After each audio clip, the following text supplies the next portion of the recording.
सकाळी उठल्यानंतर पाणी प्यायचं नाहीये, तहान लागल्यानंतर पाणी प्यायचं आहे. हा वेगळी थेरपी आहे तुमची.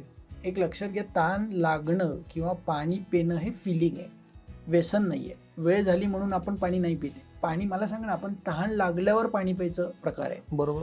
पेय जे आहे ते तहान लागलं, भूक लागल्यावर जेवण करायचं आहे. तसं सकाळी उठल्यानंतर आज बरेच लोक पाणी पितात आणि बरेच लोक पाणी पिल्यामुळे बऱ्याच वेळा मानेला सूज येते. काय सांगताय? हे पहिलं मोठं कारण. हे कॉन्ट्राडिक्टरी आहे तुमचं खूप वाक्य. Sir contradictory. कारण आज मी आजूबाजूला बघतो 100 पैकी 90 माणसं सकाळी उठले की पाणी पितात भरपूर. वाग्भटाचार्य अष्टांग हृदय अध्याय 6 द्रव्यादी विज्ञानियम. कोणी पाणी प्यावं, थंड पाणी कोणी प्यावं, गरम पाणी कोणी प्यावं आणि स्वस्थ व्यक्तीने किती पाणी प्यावं यामध्ये त्यांनी स्पष्ट लिहिलेलं आहे. ज्या माणसाला तहान लागल्यानंतर प्रत्येक वेळेस अर्धा ग्लास पाणी प्यायचं आहे.